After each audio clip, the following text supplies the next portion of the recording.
And I want to say a little more about that in a minute. But these are the challenges. And it is clear that they cannot be met unless we meet them together. And that they cannot be met to our benefit unless they are broadly beneficial.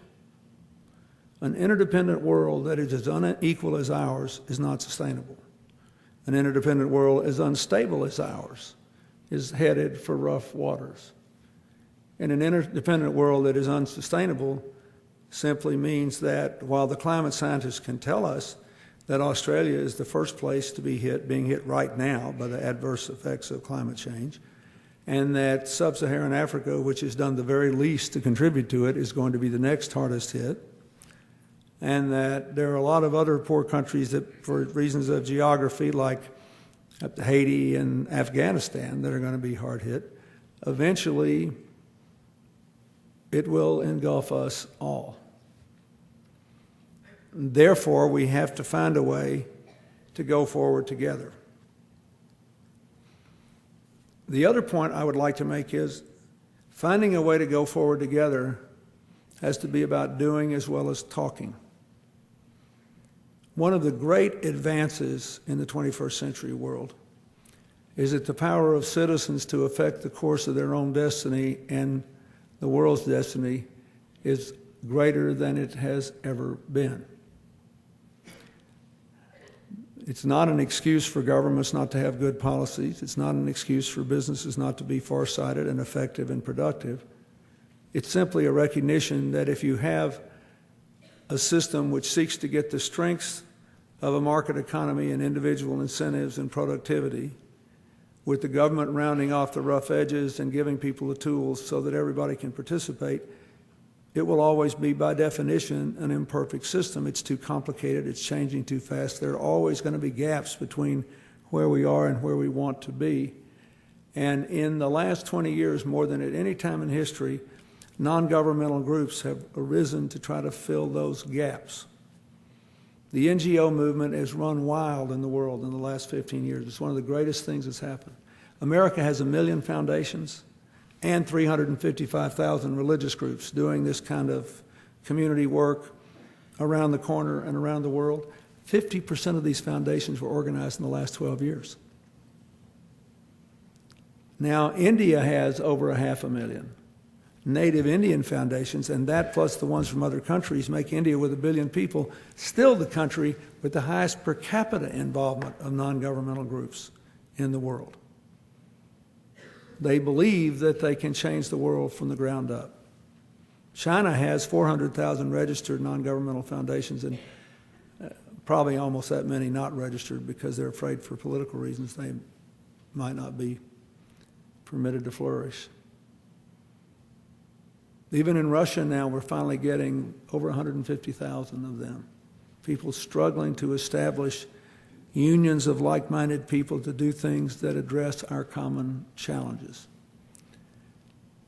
The second most densely invaded country in the world per capita by non-governmental groups is Haiti, where both Canada and the United States, and especially this part of Canada, have a rich set of ties. And it's one of the reasons I think we've got the best chance of my lifetime to help Haiti escape the chains of its past. It is both open to the world and operating at a higher level of capacity than has been the case in the past. But when you have the ability to do something that is good, you have the moral responsibility to try to do it. And most of what I spend my time doing now is trying to get people to understand that you don't have to be president or a member of the parliament or Congress or prime minister to have a positive impact on the world, and you don't have to be rich either, because if you look at what's happened to internet giving across the spectrum, people, if a large number of people with a limited amount of money each agree that something is a problem, they can move the world. I just finished filling out a questionnaire on the airplane up here for something called the Dutch Postal Code Lottery. Now, they don't have lotteries in the Netherlands, is a much more communitarian place in America. This might not fly at home. But Individuals don't win the lottery in the Dutch postal code lottery. The postal codes do. So there's a prize every month, and everybody lives in the postal code that buys a ticket splits the prize. And the more your neighbors that buy the ticket, the smaller your take is. Nobody gets to retire as a multimillionaire, but everybody gets a summer vacation. But the interesting thing is all of the profits are given in turn to non-governmental groups to work in the Netherlands, in Europe, and around the world. And they came to me wanting to participate in the climate change work that I was doing. So I was writing this questionnaire to thank them for helping me do the kinds of things we do in building retrofits, closing landfills in poor countries, doing clean public transit, everything you can think of. And I thought about this, these people are buying these little lottery tickets, and because so many of them buy it and so many of them share the benefits, they are moving lives half a world away, something they never could have done on their own, but with a communitarian attitude have found a way to do. I hope that sometime in my lifetime that the people who run an organization called Unitate win a Nobel Prize. After the Global Fund on AIDS, Tuberculosis, and Malaria was set up, a lot of us who worked in it realized that even that wasn't enough money to deal with those three diseases, much less all the other tropical diseases of the poor that are killing people like flies in the world. And so the former foreign minister of France, Philippe Douste-Blazy, and others got together with this idea that the French should have a modest airline tax. It's 1 or 2 euros on every plane ticket out of France, only international tickets. And that all this would go into this Unitate fund, and that fund would be used to buy medicine to treat the diseases of the poor. Eventually, 26 other countries kicked in some money. Some of them had their own voluntary airline taxes. Some of them just gave a little money. It turns out to be a massive amount of money. And I work with them because we buy pediatric AIDS medicine for them, for the little children who cannot absorb the adult antiretrovirals.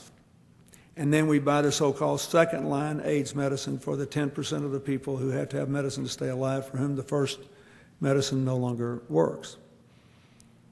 Now, because these people were paying 1 or 2 euros to get on an airplane, they gave me the market power through Unitate, our foundation, to take the price of pediatric AIDS medicine from $600 a person a year to $60 a year. 2/3 of all the people in the world who get this medicine now get it because of these contracts that we negotiated, just while people are flying around on airplanes. If the mission of this university is to promote sustainability and widely shared prosperity and to deal with all these conflicts in the world, we have to find more ways to do this so that every single person feels that he or she is an active participant in embracing the challenges of our time. It is incredibly empowering. I mean, you go to the Netherlands now and you stop people on the street and say, "You buy a lottery ticket?" And say, "Yes, I do." And then they'll say, "And do you know what we do with that money?"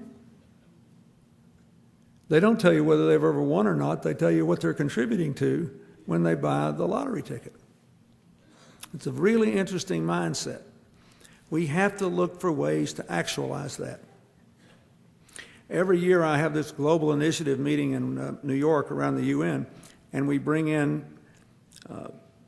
the big NGOs like the Gates Foundation and others, wealthy American philanthropists and others around the world, business leaders, and we invite all the world leaders who come and all the former leaders with whom I served, who I know still are active.